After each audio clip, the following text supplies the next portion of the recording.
नमस्कार, NDTV India देख रहे हैं आप। मैं ताबिश हुसैन। भारत के तेजी से हो रहे आर्थिक विकास ने कई आकांक्षाओं को प्रबलता दी है। आवास या घर एक ऐसी आकांक्षा है जो अब जरूरत बन गई है, और एक घर बनाने में जीवन भर की मेहनत और पूंजी लग जाती है, ये आप और हम सब जानते हैं।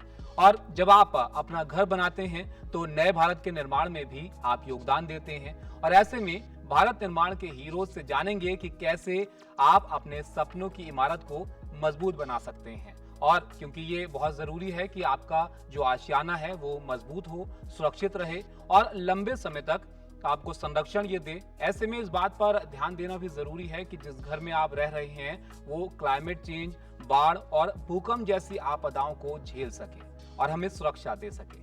क्या आप अपना घर बनाते समय आप इस बातों पर ध्यान देते हैं, या आपने दिया है कि उसमें लगने वाला टीएमटी, आरसीसी की क्वालिटी कैसी है, इसके बारे में आपने सोचा है? आपने ये जानने की कोशिश की है कि आपको घर की, जो आपका घर है उसकी लोड क्षमता कितनी है? इन सारे सवालों के जवाब आज के इस खास शो में हम जानेंगे। एक्सपर्ट्स हमारे साथ जुड़े हैं जो आपको बताएंगे कि आप अपने सपनों के आशियाने को किस तरह से हर एक तरह की परिस्थिति के लिए बना सकते हैं, मजबूत बना सकते हैं और लंबे वक्त तक के लिए टिकाऊ इमारत को आप तैयार कर सकते हैं। तो हमारे साथ जो गेस्ट आज बने हुए हैं उनसे आपका तारुफ कराते हैं। प्रदीप सिंह हमारे साथ हैं जो कि अपना घर एक बना रहे हैं। उनसे हम जानेंगे कि उनका अनुभव घर बनाने के दौरान कैसा रहा है, और वहां से आप समझिएगा कि किस तरीके से चीजों की जरूरत आपको पड़ती है जब आप अपना घर बनाएंगे। तो इसके अलावा हमारे साथ हरिओम जी हैं। हरिओम जी स्ट्रक्चरल इंजीनियर हैं और एक लंबा अनुभव इनका है, उनसे हम जानेंगे। हरिओम जी, स्वागत है आपका भी। और राहुल सवरवाल हमारे साथ हैं। राहुल आर्किटेक्ट हैं। उनसे भी आप जानिएगा कि जो जरूरी पहलू हैं उन पर आपको कहाँ कहाँ ध्यान देना है अपना घर बनाने में। सौरभ तिवारी हमारे साथ गैलेंट इंडिया की तरफ से, ये आपको बताएंगे कि जो जरूरी चीजें आपको घर बनाने के लिए चाहिए होती हैं उनको आप कैसे देखें, किन चीजों का आप वहां पर ध्यान रखें। तो शुरुआत करते हैं शो की। सबसे पहले प्रदीप, आपसे मैं शुरुआत करूंगा क्योंकि आप अपना घर बना रहे हैं। तो आप बताइए कि आपका अनुभव जो है वो अब तक कैसा रहा है, और घर बनाते समय आपने इस बात को चेक किया कि आपका घर सेस्मिक जोन में तो नहीं बन रहा है, या किस तरह की जमीन वहां पर है, और लोड फैक्टर जो है वो कैसा है? सर, घर बनाना हर आदमी का सपना होता है, जिसे पूरा करने के लिए वो पूरा जीवन मेहनत करता है। मैंने जब अपना घर बनाना स्टार्ट किया तो मैंने अपने पेरेंट्स से मदद ली रिगार्डिंग मटेरियल, और उनके एक्सपीरियंस को यूज़ किया। उसके बेसिस पे मैंने अपना स्ट्रक्चर कंप्लीट किया। स्ट्रक्चर के बाद जो मेरा मेन फोकस था वो था फिनिशिंग, सुंदरता और लेविशनेस, जिसके ऊपर मैंने स्ट्रक्चर से ज़्यादा फंड डाला। लेकिन आज मैं ये देखता हूँ कि मेरे घर में कुछ इश्यूज़ हैं स्ट्रक्चर रिलेटेड, जैसे कि सीपेज, हनीकॉम कंक्रीट्स एट्सेट्रा, जिसकी वजह से मुझे लगता है कि मुझे उस टाइम पे स्ट्रक्चरल कंसल्टेंट, सर्विसेज कंसल्टेंट या आर्किटेक्ट से कंसल्ट करना चाहिए था, ताकि मैं ये सब आज फेस ना कर रहा होता। लेकिन अब मुझे इस सबको रेक्टिफाई करने में एक तरीके से बर्डन फेस करना पड़ेगा, फाइनेंशियल बर्डन, जो कि मुझे नहीं करना पड़ता अगर मैं प्रॉपर टाइम पे प्रॉपर एक्शन लेता और प्रॉपर कंसल्टेंट से, प्रॉपर अथॉरिटीज से बात करके प्रॉपर मानकों से इस मकान को कंप्लीट करता। जी, तो राहुल, इस सवाल पर मैं आपके पास आऊंगा। ये होता है लोगों के जहन में कि आपका घर जो है वो बहुत सुंदर दिखना चाहिए, लेकिन वो इमारत जो है वो भी मजबूत होनी चाहिए, ये भी बहुत जरूरी है। तो आप ये बताइए कि अर्थक्वेक रेजिस्टेंट जो घर होते हैं वो किस तरह के होते हैं, और जब आप इस तरह की जगह पर घर बना रहे हैं जहां पर खतरा हो अर्थक्वेक का, तो किन बातों का ध्यान रखना चाहिए और किन चीजों को आपको अपने जहन में लेकर अपनी इमारत को बनाने की शुरुआत करनी चाहिए? जी हुसैन जी। इसमें बहुत ज़रूरी है जानना कि भारत अब इस ऐसे मोड़ पे है कि अब सभी को बढ़िया डिज़ाइन की एक अपेक्षा है, जो पहले शायद नहीं थी। पहले चल जाता था कि आपका घर एक तरीके से बन जाए बस। पर अब सबको एक बहुत बढ़िया सुंदर घर होने की उनकी अपेक्षा ये है। इस मामले में क्या होता है कि वो ये बात ये रियलाइज नहीं करते कि घर का डिजाइन सिर्फ जो दिखता है वो नहीं है। हम्म। घर का डिजाइन शुरू होता है जब आप एक प्लानिंग करते हैं घर की, और उस प्लानिंग का एक सबसे इम्पोर्टेंट पार्ट है उसकी हेल्थ, द स्ट्रक्चर की हेल्थ। और ज्यादातर क्या होता है कि लोगों को जागरूक नहीं होते, कि उनको पता नहीं है कि एक नेशनल बिल्डिंग कोड है जिसके हिसाब से क्या मटेरियल यूज करना चाहिए, क्या लोडिंग होती है, किस तरह की लोडिंग किस घर के लिए और किस स्ट्रक्चर टाइप के लिए की जाती है, उसके क्या कंस्ट्रेंट्स है, क्या लिमिटेशंस हैं। यहाँ तक कि structural engineer can design for a specific load और स्पेसिफिक टाइपोलॉजी। तो वो क्या करते हैं, उनको ये सब चीजें पता नहीं होती, और सिर्फ बढ़िया सरिया या बढ़िया आरसीसी यूज करना इनफ नहीं है। वो किस तरह यूज किया जाएगा, वो चीज आपको इंजीनियर ही बता पाएगा कि वो उसकी क्योरिंग कितने दिन, उसकी तराई कितने दिन होनी है। आपका इंटीरियर का जो लुक है वो आपका मन बदल सकता है। जी 10 साल के बाद आपकी नेक्स्ट जनरेशन आएगी, वो बोलेगी नहीं पिताजी ये हमें पसंद नहीं है, आप चेंज करना चाहेंगे, पर स्ट्रक्चरल चेंजेस आप नहीं कर पाएंगे। तो जो अंदरूनी शक्ति और खूबसूरती है वो तभी होगी when your structure ages well.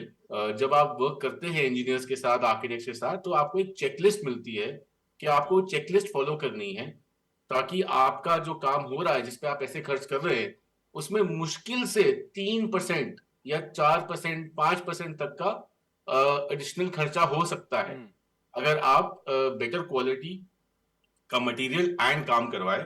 उससे ज्यादा कोई फर्क नहीं पड़ेगा आपके, पर आपका स्ट्रक्चर बहुत खूबसूरती से भरा है। जी, इन चीजों का ध्यान रखना चाहिए आपको, क्योंकि देखिए घर जो है वो पीढ़ियों पुश्तों तक चलता है। तभी कहते हैं ना, आप पुश्तैनी घर है हमारा। आप इंटीरियर जी बदल जी सकते हैं, लेकिन वो इमारत लंबी चलनी चाहिए। हरिओम जी, यहाँ पर मैं आपके पास आना चाहूंगा। तो ये जो यहाँ पर स्टैंडर्ड्स होते हैं या मानक कहें हम, वो क्या होने चाहिए? अगर हम तुलना के तौर पर देखें कि सिस्मिक जोन में अगर आप घर बना रहे हैं, या फिर आप ऐसी जगह पर बना रहे हैं जो कि सेफ सिस्मिक जोन है, वहां पर टीएमटी और आरसीसी का क्या रोल होता है, और इन चीजों में जो स्टैंडर्ड्स होते हैं उनको किस तरीके से ध्यान में रखना चाहिए लोगों को? किसी भी बिल्डिंग बनाने में 3 चीजों का रोल होता है। एक रीइंफोर्समेंट, स्टील, फिर कंक्रीट और ब्रिक वर्क।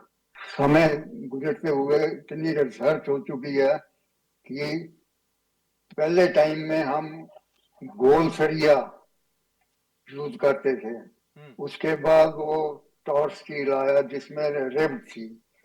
तो उस टाइम पे अर्थक्वेक जब आता था तो वो चीजें मतलब लोअर स्ट्रेंथ की होती थी, तो उससे डैमेजेस होता था। नाउ अब हमारे पास इतना अनुभव है, इतना हमारे पास क्षमता है कि हम बेस्ट मटेरियल यूज करके अपना घर बनाएं।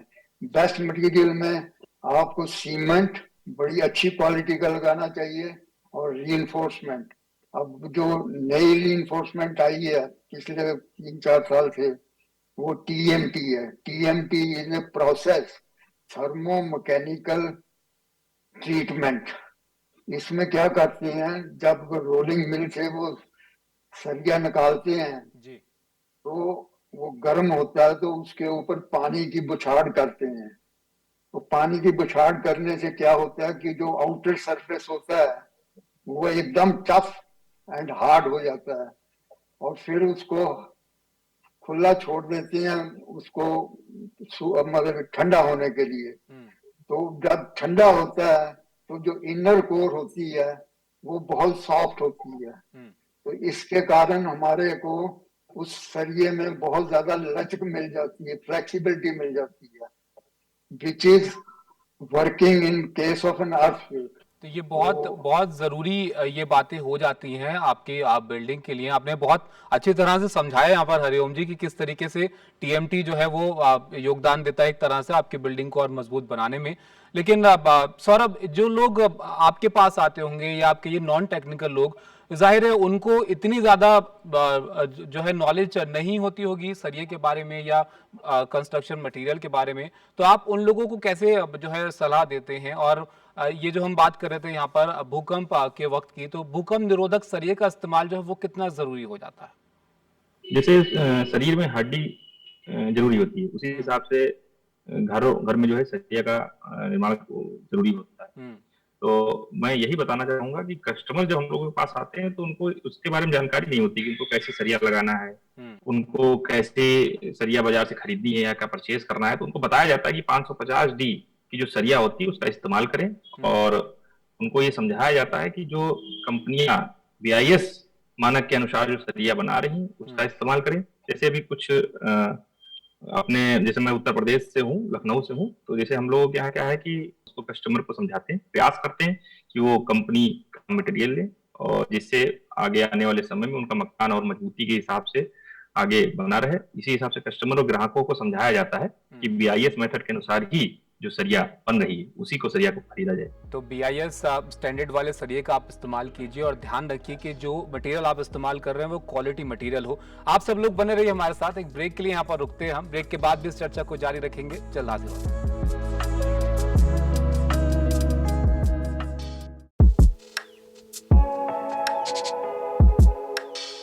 ब्रेक के बाद आपका स्वागत है। अब बात दूसरे पहलू की करते हैं कि आप जब अपने घर को मजबूत बनाएंगे तब आप इन तरह के मटेरियल का इस्तेमाल करेंगे तो क्या कॉस्ट भी यहाँ पर थोड़ी सी बढ़ जाएगी, इस पर चर्चा करते हैं। और हमारे साथ जो खास मेहमान बने हुए हैं उनके पास चलते हैं। हरिओम जी, आपने ब्रेक से पहले बहुत अच्छे से समझाया कि हम कैसे TMT का इस्तेमाल जो है वो करते हैं।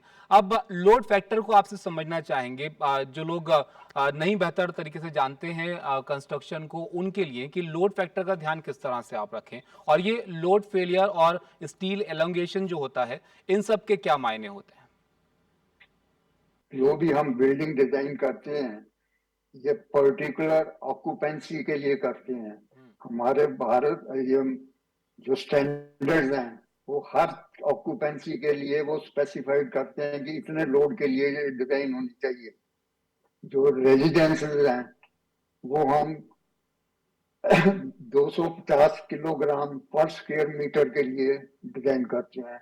इसी तरह इंडस्ट्रियल बिल्डिंग है वो 600 किलोग्राम पर स्क्वायर। तो ये जो लोड है उसके अकॉर्डिंगली हम डिजाइन करके वो कंक्रीट का साइज यूज करते हैं, पता करते हैं। फिर उसमें कितना स्टील लगेगा, कितना TMT बार लगेगा, वो हम कैलकुलेट करते हैं। फिर उसको ड्राइंग बनाते हैं। तो ड्राइंग में ये सारी चीजें मेंशन की जाती हैं। तो जब आप घर बनाते हैं, एक तो आपको ये श्योर होना चाहिए कि आपकी बिल्डिंग के पीछे कोई स्ट्रक्चर इंजीनियर काम कर रहा है। यूजुअली क्या होता है कि आर्किटेक्ट वो काम ले लेते हैं तो वो अपने से ही कुछ डिजाइन बना के दे देते हैं। तो वो जो भी मैं एज ए ओनर आर्किटेक्ट से ये पूछना है कि आपका स्ट्रक्चर इंजीनियर कौन है। तो वो स्ट्रक्चर इंजीनियर के पास जब ये प्रॉब्लम आती है, he is familiar with all the aspects of building performance. तो according to that performance he will put right material at the right place. अभी आप कुछ लोग कहते हैं कि जितना ज्यादा सरिया लगा दो उतना ज्यादा मजबूत हो जाता है। ये ऐसा नहीं है। Right quantity of steel to be placed at the right place, that is more important। फिर उसको कैसे बांधना है, कैसे उसको प्लेस करना है, तो वो सारा स्ट्रक्चरल इंजीनियर ही देख सकता है। ये तो आपने को जी हरिओम जी, ये बात आपने बहुत महत्वपूर्ण यहाँ पर कही। इस बात का लोगों को ध्यान रखना चाहिए कि ज्यादा मजबूत करने का मतलब ये नहीं आप बहुत सारा सरिया और बहुत सारा स्टील जो इस्तेमाल करिए। लोड फैक्टर का ध्यान आपको वहां पर रखना होगा। तो यहाँ पर आप जो इस बात का ध्यान रखिएगा। राहुल, यहाँ पर मैं आपके पास आना चाहूंगा। यहाँ पर बतौर आर्किटेक्ट आप किस तरह से इन चीजों को देखते हैं? जब BIS स्टैंडर्ड्स का के मटेरियल का हम इस्तेमाल करते हैं तो कंस्ट्रक्शन कॉस्ट तो बहुत ज्यादा नहीं बढ़ जाती है इससे, क्योंकि जाहिर है वो भी एक महत्वपूर्ण पहलू होता है जब आप घर बना रहे होते हैं। तो बिल्कुल आपको ये बहुत अजीब लगेगा कि मुश्किल से 3% जो आप मान लीजिए खर्च कर रहे होंगे अपने घर पे on the overall project cost, उसमें मुश्किल से 3% ही कुछ फर्क पड़ेगा क्वालिटी मटेरियल यूज करके। और जैसा सर ने कहा कि इट इज नॉट मतलब ये नहीं है कि ज्यादा मटेरियल यूज करके आपका घर बेहतर होगा। और इसमें जो भूकंप की बात हो रही थी, तो the reason the structural engineer वो डिजाइन करते हैं स्ट्रक्चर, वो इसलिए होता है कि जब भूकंप होगा तो आपकी बिल्डिंग कैसे रिएक्ट करेगी।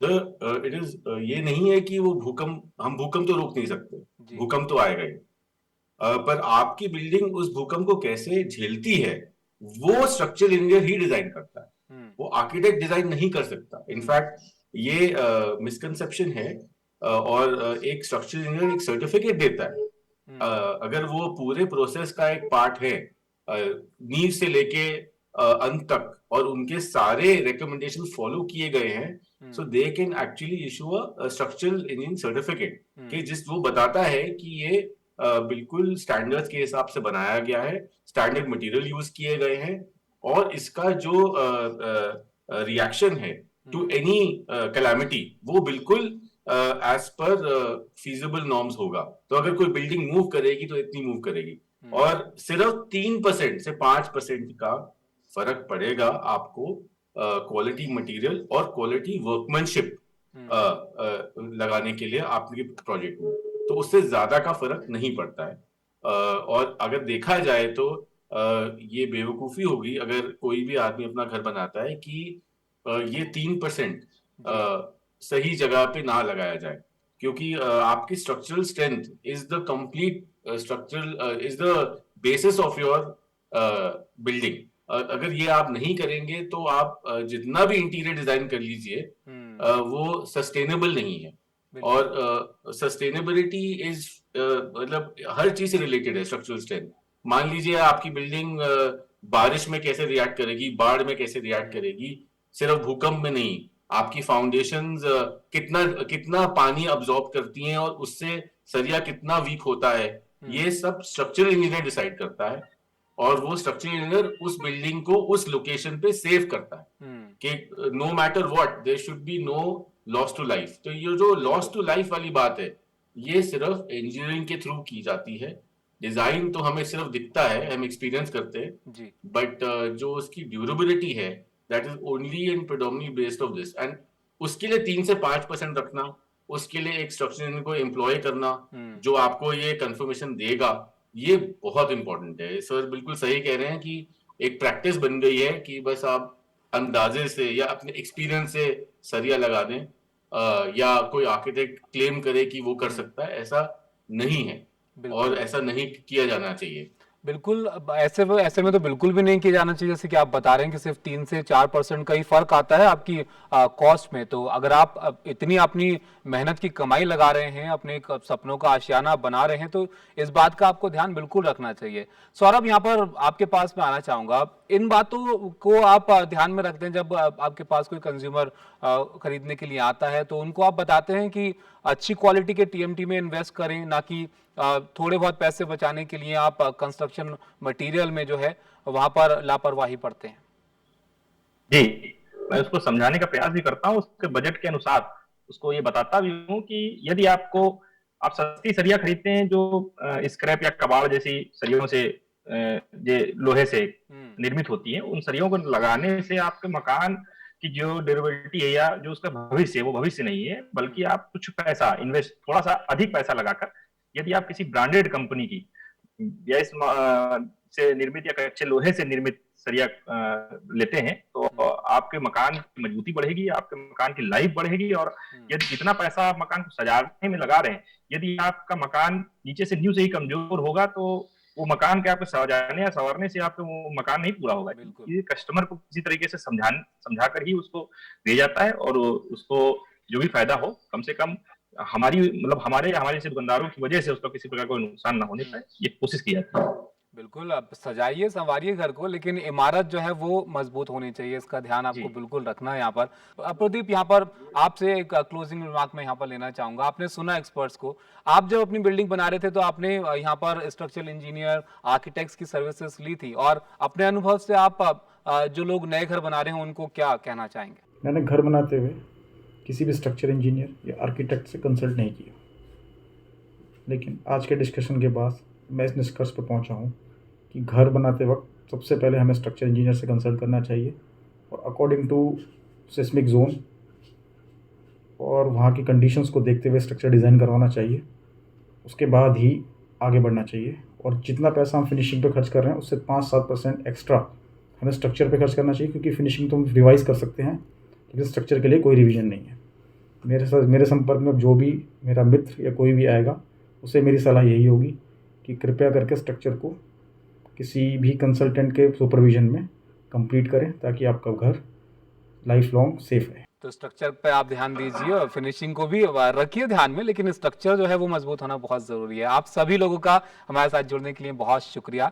तो अगर आप अपना घर बनाने का सोच रहे हैं तो ये जरूर आप सुनिश्चित करें कि आपका सबसे ज्यादा ध्यान उसकी मजबूती और ड्यूरेबिलिटी पर होना चाहिए। सही क्वालिटी का ब्रांडेड टीएमटी और सीमेंट का इस्तेमाल आप करें और एक्सपर्ट की सलाह आप जरूर लीजिए। इससे कॉस्ट पर ज्यादा फर्क नहीं पड़ता है। जैसे कि अभी जानकारों को आपने सुना, भारत निर्माण के हीरोज और अर्थव्यवस्था को इस तरह आप सृजित कर सकते हैं। नमस्कार।